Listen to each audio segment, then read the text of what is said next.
My mother-in-law is the last person I expected to save me from my toxic marriage. Flora sat on the cold floor with her 4 children pressed against her body. Greg had locked them in the bedroom again before leaving with the keys. The youngest one was crying from hunger. This was the 3rd time this month. Her arm still hurt from where he grabbed her that morning. The bruises were getting harder to hide. She had tried talking to her parents last year. Her mother shook her head and said marriage was about patience. Her father said all men had their ways and she should pray more. They told her to think about the children and what people would say. Flora went back home that day feeling more trapped than before. The family meetings made things worse. Greg's relatives came to their house and talked for hours. They said Flora needed to respect her husband more. They said she should cook better food and keep the house cleaner. Nobody asked about the marks on her neck or why the children looked so afraid. After each meeting, Greg smiled until everyone left, then his face changed. The beatings got worse because he said she was trying to embarrass him. Flora stopped sleeping well. She counted money in secret, but there was never enough. She had no job because Greg said wives should stay home. Her friends had slowly disappeared because he did not like her going out. The walls of the house felt like they were getting closer every day. She thought about leaving, but where would she go with 4 children and no money? Her parents would only send her back. Her siblings had their own problems. Every door seemed closed. The night Greg locked them in the bedroom for 5 hours was the worst. The children cried until they had no more tears. Flora held them and sang quietly, even though her ribs ached from where he had pushed her against the table. When he finally came back, he smelled of alcohol and did not even look at them. Then one Tuesday afternoon, her phone rang. It was her mother-in-law.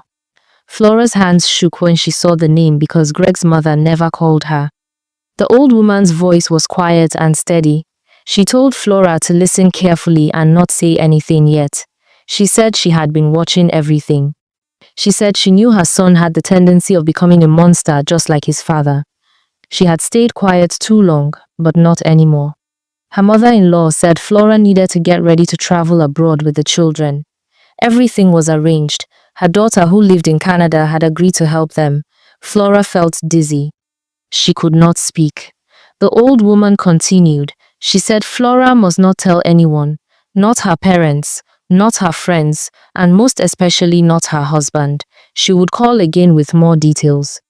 Then the line went dead. Flora and her children's escape planning was done in whispers and secret phone calls. Mama Grace would call Flora only when she knew Greg was at work. Flora deleted the call history immediately after every conversation. They communicated through a new phone number that Mama Grace bought specifically for this purpose. The old woman handled everything: the passports, the tickets, the visa applications. Flora just had to keep acting normal. One Saturday, Greg found Flora counting money under the mattress. Her heart stopped. He asked what she was doing and she quickly said she was saving to buy him a birthday gift.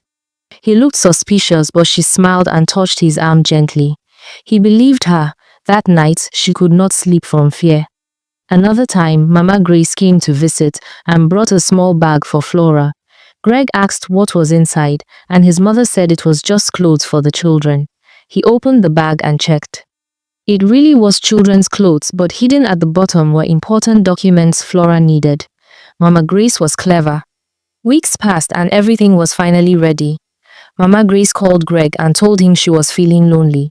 She wanted her grandchildren and daughter-in-law to come and stay with her for a few days. Greg refused immediately. He said Flora's place was at home taking care of him. But Mama Grace persisted. She called him every day. She said she was old and needed help around the house. She said the children should spend time with their grandmother. Finally, after days of pressure, Greg agreed, but only for 3 days. Flora packed light so Greg would not suspect anything. Her hands trembled as she zipped the small bag. The children were excited to visit their grandmother. They did not know this was goodbye to the only home they had ever known. At Mama Grace's house, Flora finally told the children the truth. They were going to Canada to start a new life. The younger ones did not fully understand, but the older two looked relieved. That same evening, a taxi came and took them to the airport. Mama Grace hugged each of them tightly. She told Flora to be strong and never look back. 2 days later, Greg came to his mother's house to collect his family. Mama Grace opened the door calmly and told him they had already gone home. Greg frowned and said he had just come from home and nobody was there. She told him to go back and check properly. He drove home confused and searched every room, empty. He called Flora's phone, switched off. Panic rose in his chest. He rushed back to his mother's house. This time he was shouting before he even entered. Where were they? What had she done? Mama Grace sat in her chair and looked at him with steady eyes. She told him plainly that Flora and the children had traveled to Canada. She had sent them away herself. Greg could not believe what he was hearing. His face twisted with rage. He moved towards his mother with his fists clenched, but suddenly 3 men emerged from the back room. Mama Grace had invited her brothers knowing this moment would come. Greg froze. He began shouting that they had stolen his wife and children. He threatened everyone in the room. He said he would kill them all. He called his sister crying and ranting. He called Flora's parents and screamed at them even though they knew nothing. For days, Greg called Flora's number but it never connected. He could not eat or sleep. The house felt too big and too quiet. His anger had nowhere to go. After a week of this madness, he went back to his mother. This time he was not shouting. He knelt down and begged her to bring them back. He promised he would change. He said he needed his family. Mama Grace looked at him sadly and shook her head. She told him it was not her decision anymore. It was completely up to Flora. She gave him Flora's new number and said if he could convince his wife, then maybe she would consider letting him join them in Canada. Of course, they would never return to Nigeria. Greg called the number with shaking fingers. When Flora answered and heard his voice, she felt her stomach turn. He begged and cried and promised everything would be different, but Flora remembered every slap, every time he locked them in that room, every bruise, every moment of fear. She told him no, she could not go through that again. She knew he would never truly change.